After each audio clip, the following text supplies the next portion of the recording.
Hello everyone, welcome back to my channel. In today's video, I'm going to be speaking you through some of my most anticipated reads for 2025. I think I'm going to do top 10. I've had to really narrow it down because there's so many new releases, there's so many books on my 300 plus physical TBR that I obviously desperately want to get to. I want to read all of my books that I own, but some of them are just really exciting me at the moment. So this is a list of books that I've accumulated and I've had a really hard think about it. The books that I'm most excited for to read this year. I think 3 of them are coming out later on in the year, so I will get to them first just to get them out of the way, and then I'll show you the ones that I own that are my most anticipated. So starting off, we have Great Big Beautiful Life by Emily Henry. Emily Henry has become one of my favourite authors. I absolutely adore her books, and she's got a new release coming. I will put the date on screen because I don't know it off the top of my head, but it's very, very soon, and I'm very excited to read that book, as are probably all of you watching this. We then have Say You'll Remember Me by Abby Jimenez. I'm even more excited for this one. This one has a special place in my heart because I have fallen in love with Abby Jimenez books within the last year. I think it was the start of 2024 was my love for Abby Jimenez, because I read Part of Your World in August 23 and then Yours Truly in January 24, and I love that book so much. It's one of my like 6-star reads. I definitely want to reread that, so to get back into her worlds again and to have new content from her is just insane, and I can't wait. We also have Atmosphere by Taylor Jenkins Reid. This is one of, as I said, my most anticipated reads of the year, simply because Taylor Jenkins Reid, I don't know if a lot of you newer maybe viewers would know this, but Taylor Jenkins Reid is like my all-time favourite author.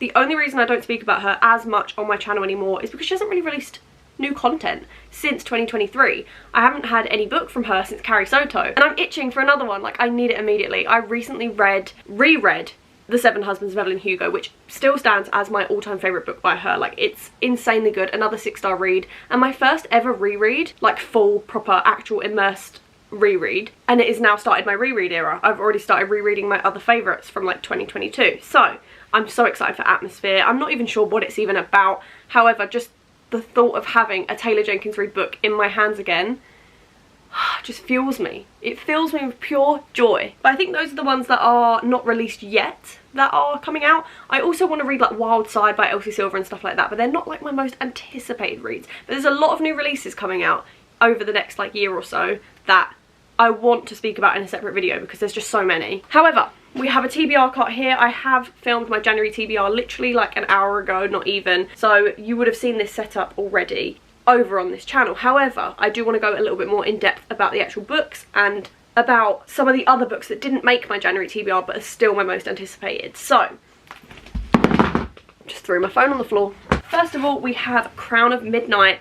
This is the next book where I'm at the moment in the Throne of Glass series. I've only read the first one, which is Throne of Glass. I had a whole debate with myself for months about whether I should start with the Assassin's Blade or Throne of Glass, but I picked one and I went with it. So for me right now, the next one is Crown of Midnight, but I also do need to read the Assassin's Blade as well, obviously, when I go back to that. But that'll be after this, I think, depending on whether I want to read it 3rd or 4th. But let me know your opinions, but don't spoil anything.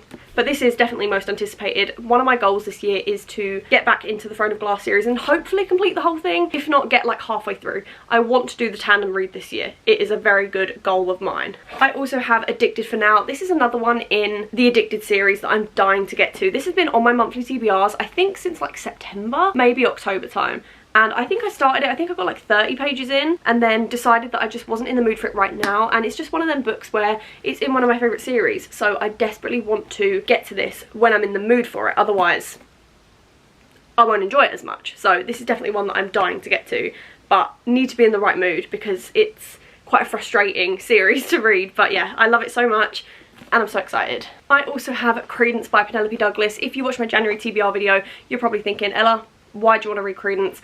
I've heard that this is the most weirdest, effed up book that you're ever going to see. It's got weird content in it, it's got weird relationships in it and stuff like that, but I can't go another year not knowing.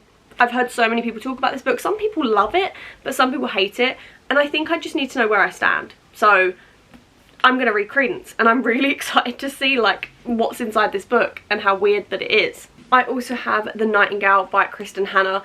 If you watched my Christmas book haul, then I spoke about this quite a bit in that video, where I'm really in the mood for just like historical back in the day books at the moment. As I said just now, I did reread Evelyn Hugo, and I just love books that are set in like the 40s, the 50s, and just times where I didn't exist, basically, and I just find it very, very exciting. Obviously this is a very different vibe to Evelyn Hugo, but just books set in time periods that I wasn't there for, I just absolutely adore. And this is set in France in 1940, and I've heard nothing but good things about this. This is an author that I've never tried before, but I have heard amazing things about Kristen Hanna's writing and just about her books in general, and this is a 5-star prediction.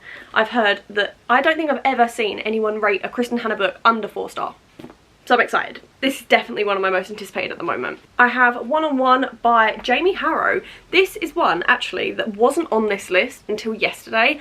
I didn't even know this book existed, and then I went into the works to like just have a little mooch around, as one does, even though I am technically on a book buying ban now. Am I though? But anyway, I saw this book, saw that it was a basketball romance, had a cartoon cover, and I just had to buy it. So now, immediately, it was bumped up to one of my most anticipated reads because I just need to know. I just need to know what happens. So this is definitely on there with my most anticipated, and I can't wait to read this one. Any basketball romances, if you ever have any basketball romance recommendations, please drop them below and let me know because I love basketball. I also have the Ex Vows. Oh, it's gone really dark. I also have the Ex Vows. This is self-explanatory. I feel like in 2024, this one got its rise to fame. Every single person that I know somehow just read this book and fell in love with it. So I need to know what happens. I started this one again, got about 30 pages into it.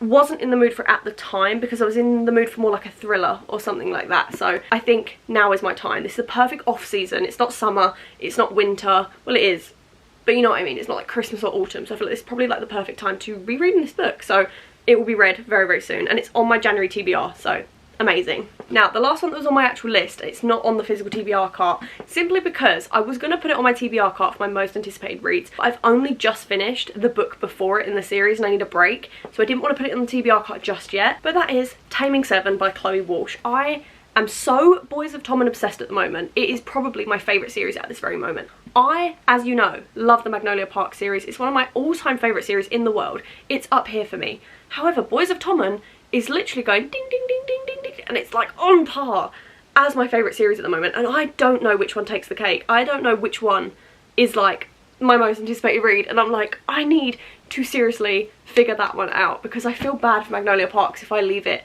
because I love Magnolia Park so much. But like, Boys of Tommen, I don't know. But Taming 7 is about Gibbsy and Claire. This is their book in the Boys of Tommen series, and as I said, I do need a little bit of a break after redeeming 6 because that is a very, very hard book to read. It's 900 and something pages as well, and I read it in a matter of days. Like, I ate that book up. So I just need a little bit of a break. However, if I had to pick my most anticipated read right now, it would be this one. And I already know it's going to be a 5-star because every single book for me in the Boys of Tommen series has been a 5-star. So this one is a 5-star before I've even read it. I hope to God it is. This is definitely up there with my most anticipated read. I just need a little break before I can read it. But I think that is all of my anticipated reads for 2025. Obviously, I have so many other books that I'm desperate to get to, but I feel like if I had to curate a list, those would be the ones that I chose and the ones that I would want to. Like, if I was dying in a fire and I had to only pick my physical TBR for the books that I need to read right now, this month, it would be those. But I also have other books on my January TBR, as you would have seen as well, which is like Ready or Not, The Wingman, Next of Kin. Those are also some of my most anticipated reads. As I said, I did curate this TBR cart as to what my most anticipated reads are. So everything on this TBR cart right now is my most anticipated reads. How many times do I want to say anticipated reads? The books I want to read the most. However, if I had to pick out the top 10, it would be the ones you've just seen. But I'm really, really sorry today's been a short one. I literally just wanted to speak you through the books that I'm desperate to read in this year. But I will hopefully see you in my next one. I hope you enjoyed. Let me know your most anticipated reads for this year as well, because I need some more recommendations. If there's any that you've seen that I own that you're like, this is a hidden gem, you're gonna love this, let me know. I need some motivation to get through this TBR this year. But I love you lots. I will hopefully see you in my next one. Bye.